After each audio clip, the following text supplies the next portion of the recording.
कैसा ये इश्क है द्वितीय भाग 14। शाबाश भाभी, ये हुई ना बात। ये है मेरी निम्मो भाभी, पर आज हॉकी लाए नहीं है, पर जिस दिन मौका मिलेगा भैया को याद दिला देंगे, मैं भी आपका साथ दूंगी। हंसते हुए गुड्डू बोली, पक्का? हाँ, और नहीं तो क्या, डर तो ना जावेगी ना, सारे बदले निकालेंगे। दोनों खिलखिलाकर हंस पड़ी। कोशिश करूं कि इब चढ़ने की, निम्मो ने गुड्डू से पूछा। हाँ, निम्मो ने चुन्नी साइड में बांधकर गांठ बांधी और अब पेड़ पर चढ़ने की कोशिश करने लगी। थोड़ी ऊपर तक चढ़ गई, पर फिर नीचे उतर गई। क्या हुआ भाभी? गुड्डू ने पूछा। सुबह ते कुछ फलहार भी ना किया, वीकनेस हो रही से, लागे है कि मैं ना चढ़ पाऊंगी। निम्मो निराश और हताश होकर नीचे बैठ गई। ओह, गुड्डू को गलती का एहसास हुआ। भाभी, आपने गाड़ी में बैठते ही इतनी शॉकिंग न्यूज सुनाई तो मैं सब कुछ भूल गई कि आपने सुबह से कुछ नहीं लिया और आपको देना भूल गई। वो अपना बैग उठाती है। लो, फ्रूट खा लो। सुबह आप घर छोड़ गई थी, मैंने बैग में डाल लिए थे कि आते आते आप खा लेगी, पर अफसोस देना भूल गई तो सॉरी। गुड्डू ने फ्रूट उसकी तरफ बढ़ाया तो उन्हें देख निम्मो का चेहरा खिल उठा। Thank you. वो उसे ले लेती है और बैठकर खाने लगती है तो पेट को राहत मिली। अब शरीर में थोड़ा जान आई, शरीर को ताकत मिली। पेट बिल्कुल खाली था, इसलिए चढ़ा नहीं जा रहा था। अब कोशिश करूं? वो खड़ी उठ गई। हाँ करो, पर भाभी आप कर तो पाओगी ना, कहीं गिर तो नहीं जाओगी? गुड्डू थोड़ी डरी व संकित थी। नहीं, निम्मो ने विश्वास से कहा। निम्मो ने हामी भरी। एक बार और कोशिश की तो वो सफल हो गई। वो पेड़ से उस ऊंचाई तक पहुंच गई जहां पर जाकर वो 3 हिस्से में विभाजित हो रहा था। मुख्य तना ऊपर की तरफ और एक शाखा भवन के आते ही दीवार के ऊपर और दूसरी अन्य तरफ जा रही थी। भाभी, डर तो नहीं लग रहा ना? गुड्डू नीचे सांसें रोके खड़ी थी तो निम्मो से पूछती है। नहीं, निम्मो ने विश्वास से इनकार किया, पर फिर मन में प्रश्न उठा। गुड्डू, अगर वो थारा भाई ना हुआ और मैं वहाँ पकड़ी गई तो मेरे साथ क्या बनेगी? हाँ, ये भी संभावना है। ऐसा करो, अपना फोन पकड़ो और अपने पास छिपा लो। अगर कोई खतरा लगे मुझे कॉल कर देना, मैं कुछ न कुछ रास्ता निकाल लूंगी। गुड्डू ने उसे हौसला दिया। ठीक है, ला दे। निम्मो हाथ बढ़ाकर गुड्डू से फोन ले लेती है और कपड़ों के अंदर छिपा देती है। उसके बाद वो संभलती हुई धीरे धीरे उस शाखा के ऊपर की तरफ एक अन्य शाखा थी, उसको पकड़कर संभल कर चलती आहते की दीवार पर पहुंच गई। नीचे गुड्डू सांसें रोके बैठे थी। जब निम्मो दीवार पर पहुंच गई तो उसे सांस में सांस आया। निम्मो ने वहां से हाथ हिलाकर उसे सांत्वना दी और अब वो दीवार के नीचे कूद गई। चुन्नी को साइड से खोलकर सिर पर ले लिया ताकि जरूरत पड़ने पर वो उसे अपना चेहरा ढक अपनी पहचान छिपा सके। डीसी उस यूनिवर्सिटी में देख चुका है तो वो पहचान जाएगा वो राजवीर है कि नहीं, बस अपनी तसल्ली के लिए पता लगाएगी, इसलिए उसके सामने आने से बचेगी। वो आहते से धीरे धीरे आगे बढ़ी। डीसी रेसिडेंस 2 मंजिला शानदार भवन था। उसे अब किसी तरह भवन के अंदर जाकर डीसी के कमरे तक पहुंचना है ताकि वहां कुछ ऐसा ढूंढ सके कि पता चल सके कि ये राजवीर है कि नहीं। आहते की दीवार फूलों की लंबी लंबी बेलों से घिरा था। पूरा लॉन छोटे फूलों और करीने से सजावटी पौधे से उठती खुशबू से महक रहा था। वो छिपती हुई किसी तरह मुख्य द्वार तक पहुंचती, उसके बाद छिपती अंदर चली गई। भवन के सेंटर में एक बड़ा सा लिविंग रूम था जो एक बड़े से हॉल के रूम में था। निम्मो ने गौर किया, इतना बड़ा भवन था, लगभग खाली था। 1-2 नौकरों को छोड़कर उसे वहां कोई ना दिखा, जिनसे छिपना निम्मो के लिए इतना मुश्किल भी नहीं था। वो दबे पांव अंदर आ गई और हॉल के सेंटर में खड़ी होकर वहां का मुआयना करने लगी। हॉल के बीचों बीच ऊपर छत से एक बड़ा सा लाइट वाला झूमर लटक रहा था। एक तरफ शानदार सोफे व टेबल बिछी थी जिनके पीछे भागते हुए 7 घोड़ों की बड़ी सी पेंटिंग लगी हुई थी। हॉल के एक साइड डाइनिंग टेबल लगी हुई थी। वो घर का मुआयना कर रही थी कि कान में आवाज पड़ी, ए लड़की। वो बुरी तरह घबरा गई, सर की चुन्नी चेहरे तक खींच ली, पीछे पलटी तो 35-40 साल का एक आदमी था। अब आ रही हो तुम? कहाँ थी अब तक? 2 घंटे से इंतजार कर रहे हैं तुम्हारा। उसके ऐसे कहने पर निम्मो का चौंकना स्वाभाविक था। तुमने तो कहा था 1 बजे तक आ जाओगी, दोपहर का लंच बनाकर ट्रायल दोगी और तुम अब आ रही हो ऐसी लेट लतीफ, वो भी ट्रायल वाले दिन। तो बाकी दिन क्या हाल होगा? आज पहला दिन है तो गलती माफ कर रहे हैं। कल से सुबह टाइम से आना पड़ेगा, रात को खाना बनाकर जाना पड़ेगा, वरना तुम्हें आज ही यहीं से वापस भेज देंगे। उस आदमी ने उसे हिदायत दी। वो मैं निम्मो ने सफाई देनी चाहिए पर वो नहीं देती। चेहरा उसका ढका हुआ है, शायद वे उसे खाना बनाने वाली समझ रहा था तो उसका भ्रम बने रहने देगी। सच बताकर क्या करेगी, सच्चाई जानकर पता नहीं क्या सलूक करे उसके साथ। तो वो सफाई देने लगी। आज जरूरी काम से लेट हो गई, कल से लेट नहीं होंगी। ठीक है, वैसे तो तुम घूंघट में हो, यहाँ रेसिडेंट में अलाउड नहीं है, पर राम स्वरूप ने बताया था कि तुम गांव से हो, उसकी जानकार हो तो बाहर वालों के सामने घूंघट में रहती हो तो इजाजत दे दी। जी ऐसा करो, किचन देख लो, डीसी साहब आने वाले हैं। आने के बाद वे शावर लेंगे और उसके तुरंत बाद उन्हें लंच चाय बना देना। अगर उनको तुम्हारी बनाई चाय पसंद आ गई तो तुम्हें रखेंगे, नहीं तो आज ही वापस जाना पड़ेगा। जी डीसी साहब का कमरा कहाँ है? निम्मो ने झिझकते हुए पूछा। घबराहट में चुन्नी का एक पल्ला हाथ में दबाकर भींच रखा था। वो लास्ट से तीसरे नंबर पर है, तुम वहाँ गलती से भी मत जाना, उन्हें हिदायत दी। क्यों? साहब गुस्सा होंगे। मैं रॉबिन को भेज दूंगा या खुद आ जाऊंगा ले जाने के लिए। ठीक है, निम्मो ने सहमति दी। वो मन ही मन खुश थी। कमरा तो पता चल गया, बस किसी तरह वहाँ जा सके। उसने निम्मो को किचन दिखाया और खुद चला गया। इतना बड़ा और शानदार किचन निम्मो ने पहले कभी नहीं देखा था। गांव वाला घर भी बहुत बड़ा है, पर यहाँ की सुविधाओं के मुकाबले जैसे वो कुछ भी नहीं था। पहले तो उसे समझ नहीं आया कि क्या चीज कहाँ रखी है। सेंटर किचन थी, दीवारों में बने कांच के कबर्ड से डिब्बे में रखी चाय पत्ती और चीनी तो ढूंढ ली, और चाय बनाने का भगोना ढूंढने लगी तो खुद पर झिल्लाई। क्या कर रही है बावली, तू के आड़े खाना बनाने आई है से? जो किचन के इंस्पेक्शन कर रही से लागे है, उस बावली बुझ के आते ही थारा पुराना शौक जाग लिया खाना बनाने का। पर अभी ये छोड़, तन्ने उसे कमरे में कुछ निशानी ढूंढनी पड़ेगी ताकि तेरी असलियत पता लगाने से पहले तेरा हाथ कुछ तो सबूत लगे कि जिससे साबित हो जाए कि ये वो है कि ना। बड़बड़ाती वो किचन से बाहर निकली और उसके कमरे में जाती है जो उस आदमी ने बताया था। देखा तो वो बाहर से बंद था। वो धीरे से दरवाजा खोलकर अंदर चली गई। लंबा चौड़ा वो कमरा जिसके सेंटर में आलीशान बेड था, उस पर सफेद रंग की बेडशीट बिछी हुई थी। उसके पीछे दीवार पर बड़ी सी खूबसूरत पेंटिंग लगी हुई थी। एक साइड में छोटे आकार का काउच था। दो तरफ बड़ी बड़ी खिड़कियां थी जिन पर सफेद और आसमानी रंग के रेशमी पर्दे टंगे हुए थे। उसने वहां कुछ ऐसा ढूंढने की कोशिश की ताकि पता चले कि राजवीर हो, पर कुछ नहीं था। ना कोई फोटो फ्रेम, ना कोई कागज। दरअसल राजवीर का सामान जो आया था वो वैसे ही पैक पड़ा है। उसने वहां अपना सामान अभी जमाया नहीं है। जो सामान वहां था वो सब पहले से ही था। नजर पूरी दीवार को घेरे कबर्ड पर पड़ी। उसमें कुछ हो सकता है। वो उसके पास जाकर खोलने की कोशिश करती है पर वो लॉक था। निम्मो को वहां कुछ भी ऐसा नहीं दिखा कि पता चल सके कि ये राजवीर है कि नहीं, तो वो मायूस हो गई। तभी कमरे के बाहर से पच्चाप की आवाज सुनाई दी। शायद डीसी आ गए। अरे अब क्या करूं? निम्मो बेहद घबरा गई। कुछ ना सूझा तो वो जल्दी जल्दी काउच के पीछे छिप गई। राजवीर ने दरवाजा खोला और अंदर आ गया।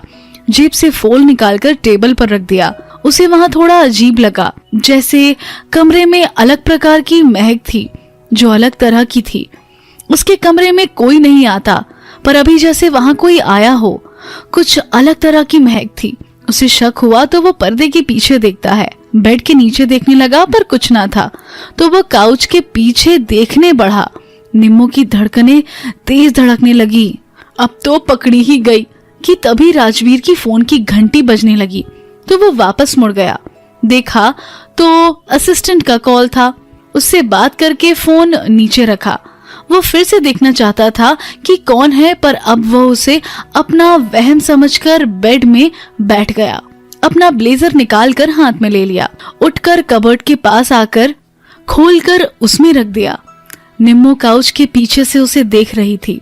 थोड़ी देर बाद वो शर्ट भी निकाल देता है तो निम्मो मन में बड़बड़ाने लगी, क्योंकि उसको ऐसा देख वो सहज नहीं थी। क्या कर रहा है? ये तो कतई बेशरम बन रहा से। इसने शर्म कोनी आवी है के कहती वो आंखें बंद करने लगी, फिर अपने ही सर पर हाथ मारना शुरू कर दी। शर्मावे क्यों कर है बावली, थारा ही तो घरवाला से। इसने आदत है बिना शर्ट के सलमान खान बनने की। वो आंखें खोल देती है, अगर वो ना हुआ तो मरने पाप लगेगा सोचकर वो फिर से घूंघट नीचे खींच आंखें दबा लेती है। राजवीर शर्ट बेड में रखकर टॉवल उठाकर वॉशरूम जाने लगा। लागे है नहान जारा से वो चला गया तो निम्मो काउच के पीछे से बाहर निकल आई। फिर किस तरह पता करूं कि ये वो ही है कि ना, वो सोच में पड़ गई। तभी गुड्डू की बात याद आई। गुड्डू कहवे थी कि महक ते पता चल जावेगा। वह उसकी शर्ट उठाती है तो उसे दोनों हाथों में लेकर नाक के पास लेकर जाकर सूंघने लगी तो जोर से छींक आ गई। हे राम, महक ना, इसमें तो सिर्फ इत्र की खुशबू उठा रखी है, वो भी कतई जानलेवा। इतना तेज कौन छिड़के है, मारे तो दिमाग तक चढ़ गई सी। अब क्या करूं? वो दोबारा से महक लेने की कोशिश करती है पर उसमें स्ट्रॉन्ग परफ्यूम महक के अलावा कुछ नहीं था। तू भी ना निम्मो ग्रामीण ही रहे, कुछ ना पता थारे को। गुड्डू कहवे थी ना अपने घर वाले की महक पहचानी जावे। मारे को तो इसमें से महक वह कुछ ना आ रही से, सिर्फ तेज इत्र की और कुछ ना दिख रहा। वो नाक बंद करती बड़बड़ाई। निम्मो अपनी उघेड़ बूंद में थी कि कैसे पता लगाए कि राजवीर है कि नहीं, तो ये भी भूल गई कि उसे छींक आई तो जो बाथरूम में है उसने सुन ली होगी। राजवीर छींक सुनकर बिना नहाए जैसे गया था वैसे बाहर आ गया। निम्मो दोनों हाथों में शर्ट पकड़ी खड़ी थी। तभी उसे महसूस हुआ कोई पीछे है। वो अपने सर का घूंघट चेहरे तक खींच लेती है। पलटी तो ऊपर की सांसें ऊपर और नीचे की नीचे अटक गई। राजवीर उसके सामने ही था। वो किसी अजनबी लड़की को इस प्रकार वहां देख हैरान था। कौन हो तुम और मेरे कमरे में मेरे कपड़ों के साथ क्या कर रही हो? उसने हैरानी से पूछा तो निम्मो को कुछ न सूझा तो वो कमरे से बाहर जाने के इरादे से धीरे धीरे कदम पीछे लेती बाहर खिसकने लगी तो राजवीर की तेज आवाज कान में पड़ी, बताकर जाओ कौन हो तुम और इस तरह बिना मेरी अनुमति के मेरे कमरे में कैसे आ गई? निम्मो को कोई जवाब नहीं सूझ रहा था तो चुप रहना बेहतर लगा। बोलती क्यों नहीं हो, क्यों आई थी यहाँ? वो मैं चाय पूछने आई थी, वो बिल्कुल धीरे से बोली। तुम क्यों पूछने आई? और लोग कहाँ गए? मैं नहीं, खाना बनाने वाली। और लोग थे नहीं तो मैं ही आ गई, वो धीमी आवाज में अटकती बोली। अच्छा, तुम आज आई हो? हाँ, उसने गर्दन हिलाई। मैं शावर ले रहा हूँ, तब तक बना लो, पर आइंदा ध्यान रखो मेरे कमरे में इस प्रकार मत आना। ठीक है। निम्मो जाने लगी। उसकी आवाज फिर गूंजी, रुको। निम्मो के पैर फिर जहां थे वहीं जम गए। लगा उसने उसको पहचान तो नहीं लिया। डर से सांसें अटक गई। वो चलता हुआ आया और उसके साथ ही पीछे खड़ा हो गया। निम्मो पलटी। वो सिर्फ टॉवल में था। थोड़ी झिझक हो रही थी। रणबीर ना हुआ तो वो आंखें बंद कर लेती है।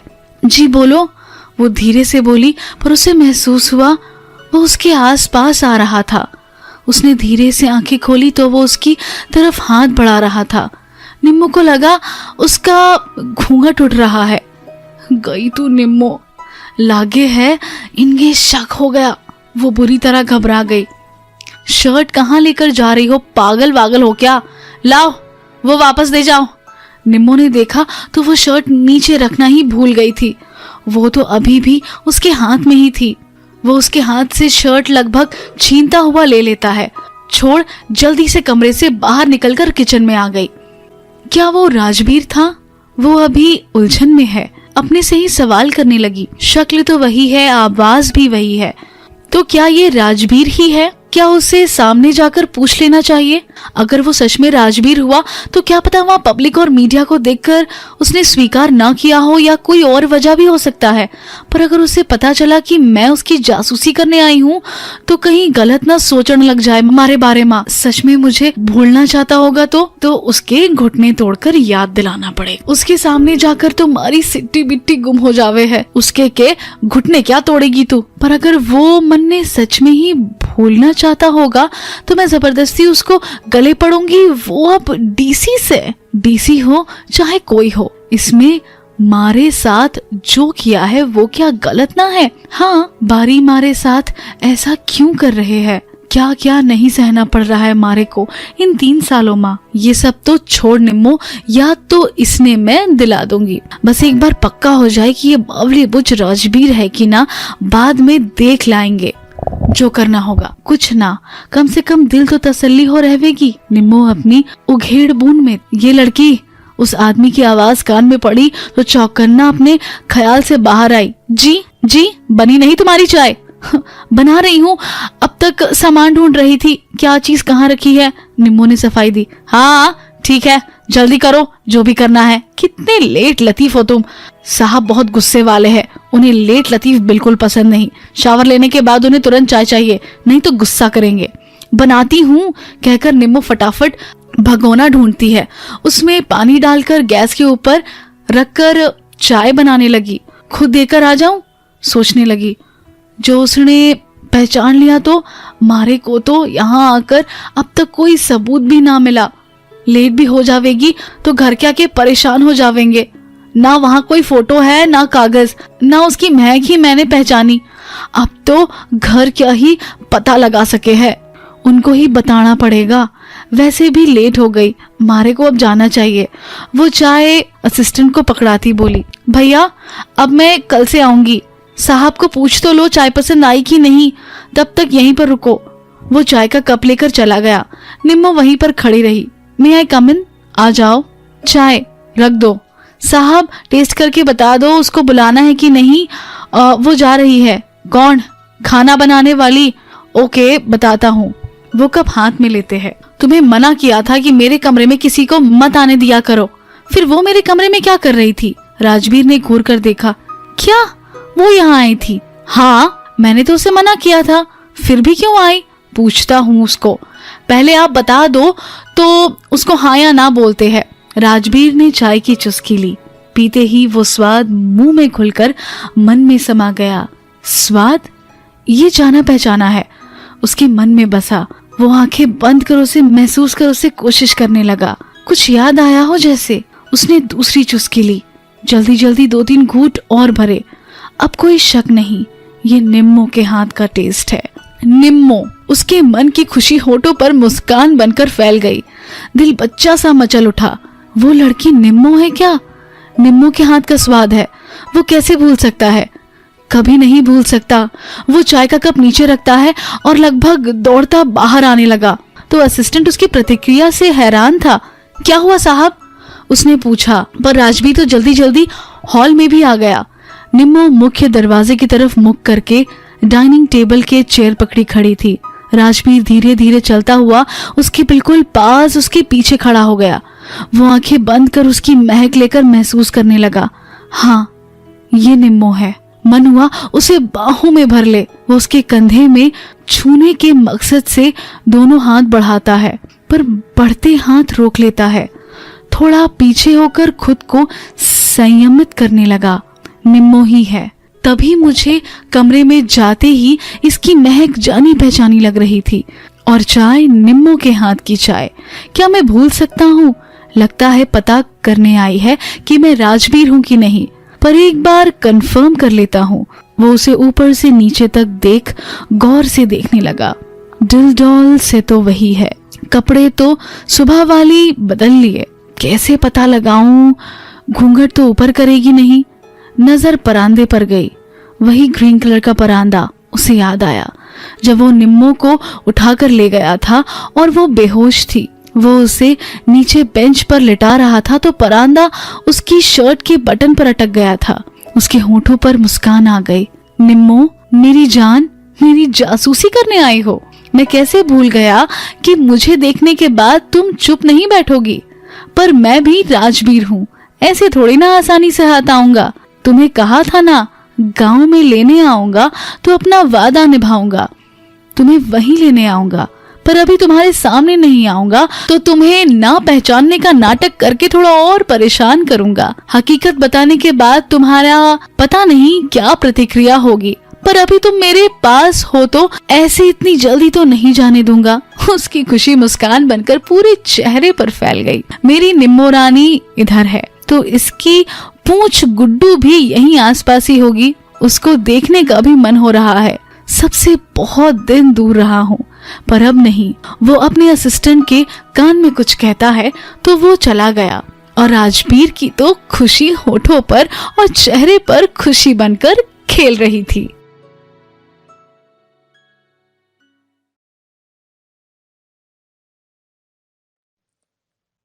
डियर लिसनर, इस कहानी को आपका प्यार देने के लिए और आपका साथ देने के लिए बहुत बहुत धन्यवाद। अगर आप इसी तरह की और कहानियाँ सुनना चाहते हैं तो हमारे चैनल को सब्सक्राइब और लाइक कीजिए। धन्यवाद।